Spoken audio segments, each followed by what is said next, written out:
Assalamualaikum warahmatullahi wabarakatuh. Hello everyone, let me introduce myself. I am Adiana Safitri and I am a student of Teknokrat Indonesia University. And in this video, I will discuss in the classification of the code in accounting. Oke teman-teman, pada video kali ini saya ingin membahas tentang materi pengantar akuntansi mengenai pergolongan akun atau rekening. Di sini kita akan membahas tentang pengertian, jenis, dan contohnya. Yuk simak! Sebelum kita pergi ke pembahasan lebih jauh, kita kenalin dulu apa sih itu rekening atau akun dalam akuntansi. Di sini ada definisi akun, di mana rekening atau akun adalah media formal untuk mencatat semua rekening atau mencatat semua transaksi keuangan yang menyebabkan perubahan pada elemen-elemen keuangan perusahaan. Apa saja itu? Itu ada aset, liabilitas atau kewajiban, lalu ekuitas, lalu pendapatan dan beban. Lalu, apa fungsi akun dalam akuntansi? Jadi, fungsi utama akun atau rekening itu adalah sebagai alat pengelompokan yang sistematis. Semua akun ini akan dikumpulkan dalam sebuah buku yang disebut buku besar atau ledger yang merupakan dasar utama untuk menyusun laporan keuangan. Dan untuk pergolongan akun atau rekening adalah pengelompokan akun yang digunakan berdasarkan jenis atau kualifikasinya. Nah, akun secara garis besar dibagi menjadi dua, yaitu akun yang pertama, akun real atau kita sebut neraca, di mana neraca itu mencatat saldo permanen yang merupakan aset, liabilitas atau kewajiban, dan ekuitas yang akan dibawa ke periode akuntansi berikutnya. Saldo akun real membentuk laporan posisi keuangan yang kita sebut neraca. Lalu ada akun nominal atau kita sebut laba rugi, di mana mencatat kegiatan operasional yaitu pendapatan dan beban untuk satu periode, di mana ini bersifat sementara. Saldo akun ini akan ditutup atau dihapus pada akhir periode dan digunakan untuk menyusun laporan laba rugi. Jadi, akun real adalah fondasi, sementara akun nominal adalah dinamika operasional operasi bisnis dalam periode tertentu. Jadi jangan sampai salah ya dalam membedakan dua akun tersebut. Di sini kita masuk ke akun real, golongan akun yang termasuk dalam akun real, yaitu aset atau aktiva. Aset adalah sumber daya yang dimiliki perusahaan dan diharapkan memberi manfaat ekonomi di masa depan, di mana itu ada 3 aset dalam tahap pergolongan akunnya. Itu yang pertama ada aset lancar, di mana mudah dicairkan menjadi kas atau digunakan dalam siklus operasi normal kurang dari 1 tahun. Contoh seperti kas, setara kas, piutang usaha, persediaan barang dagang, dan beban bayar di muka. Selanjutnya ada aset tetap, di mana dimiliki untuk digunakan dalam produksi atau penyediaan jasa, memiliki masa manfaat lebih dari 1 periode. Contoh itu seperti tanah, bangunan, mesin, pabrik, kendaraan, dan peralatan kantor. Lalu ada aset tidak berwujud. Apa itu? Aset yang tidak memiliki wujud fisik tetapi memiliki nilai ekonomi. Contohnya hak cipta, yaitu copyright dan paten, lalu ada merek dagang dan goodwill. Lalu ada golongan akun real dalam kewajiban atau liabilitas, di mana kewajiban adalah utang atau tabungan perusahaan pada pihak luar yang harus dilunasi melalui penyerahan aset atau jasa di masa depan. Yang pertama itu ada kewajiban lancar jangka pendek, di mana ini bersifat sementara atau nominalnya, maksudnya jangkanya pendek gitu. Kewajiban yang jatuh tempo dan harus dilunasi dalam waktu 1 tahun atau 1 siklus operasi normal.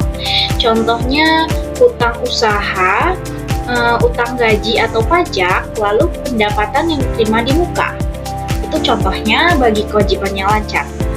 Lalu kedua ada kewajiban jangka panjang, di mana kewajiban yang pelunasannya lebih dari 1 tahun.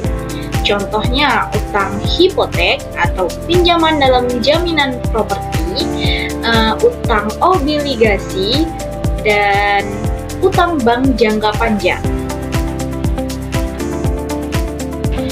Lalu ada golongan akun real dalam ekuitas, yaitu hak kepemilikan yang tersisa.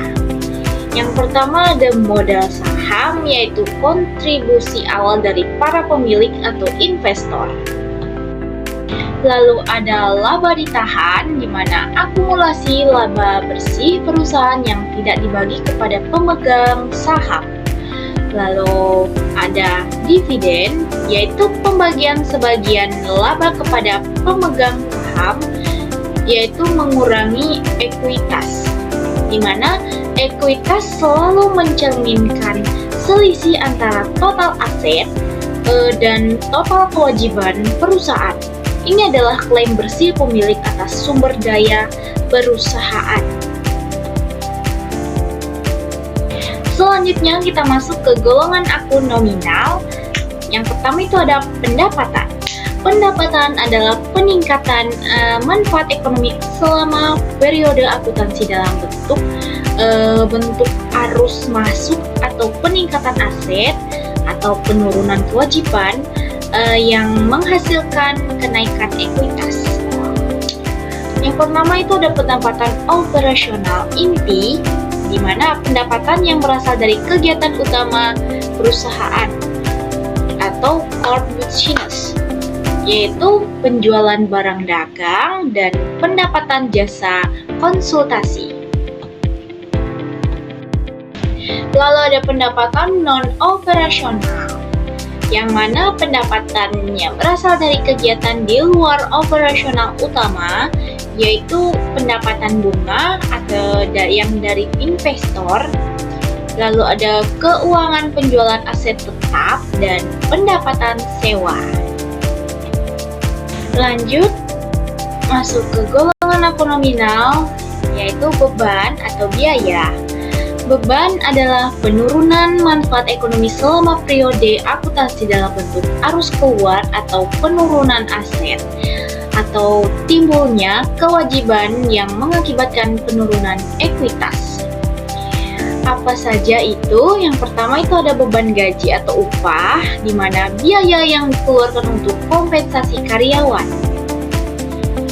Lalu ada beban pemasaran, yaitu biaya untuk promosi atau iklan. Selanjutnya itu beban utilitas, yaitu biaya seperti listrik, air, telepon, dan internet. Yang terakhir ada beban penyusutan, di mana alokasi biaya aset tetap selama masa manfaatnya. Jadi, beban berfungsi sebagai pengurang total pendapatan untuk menentukan laba bersih perusahaan. Oke, di sini kita punya contoh penomoran dan format daftar rekening. Jadi, sistem penomoran akun memudahkan pengelompokan dan pengarsipan transaksi. Berikut contoh format penomoran yang umum yang digunakan. Di mana yang pertama itu ada aset atau aktiva yang biasa dilambangkan dengan angka 1. Mau berapapun angka di belakangnya, jika itu di depan angkanya itu adalah 1, maka itu masuk dalam aset. Di mana 1 sampai 100 adalah kas. Lalu ada kewajiban yang dilambangkan dengan angka 2. Sama seperti yang pertama, mau berapapun angka selanjutnya di belakangnya, jika angka pertamanya adalah 2, maka itu termasuk dalam liabilitas atau kewajiban. Di mana 1 sampai 100 itu adalah utang usaha. Lanjut ekuitas, seperti sebelumnya, itu adalah 3, lalu pendapatan 4, beban 5. Jadi jangan salah dalam format penomorannya. Jadi harus paham ya teman-teman. Jadi biarpun mereka itu memiliki nomor yang urutannya beda, tapi berbeda-beda di belakangnya, tapi jika angkanya dilambangkan dengan lambang yang ada di contoh, maka itu termasuk dalam akun atau rekening tersebut. Jadi, sistem penomor ini memastikan setiap akun unik dan mudah diacak dalam buku besar. Itu manfaat penomoran tersebut agar tidak bingung dalam pengaturan buku besar. Oke, kita masuk ke yang terakhir, pentingnya memahami pergolongan akun. Kenapa sih penting untuk memahami pergolongan akun? Tentu aja itu penting, apalagi jika kamu seorang akuntan. Yang pertama itu adalah untuk pelaporan yang akurat, di mana pergolongan yang benar adalah kunci untuk memastikan laporan keuangan, yaitu neraca dan laba rugi disajikan sesuai standar akuntansi. Lalu yang kedua itu adalah sebagai dasar pengambilan keputusan, di mana manajemen menggunakan klasifikasi ini untuk menganalisis kinerja atau nominal dan posisi keuangan perusahaan mendukung keputusan yang strategis. Lalu yang ketiga, sebagai fondasi akuntansi, di mana memahami perbedaan antara akun real dan nominal adalah langkah fundamental sebelum mempelajari siklus akuntansi dan jurnal penyesuaian. That's our discussion regarding the classification of a code and its coding. Thank you for watching. See you in the next video. Wassalamualaikum warahmatullahi wabarakatuh.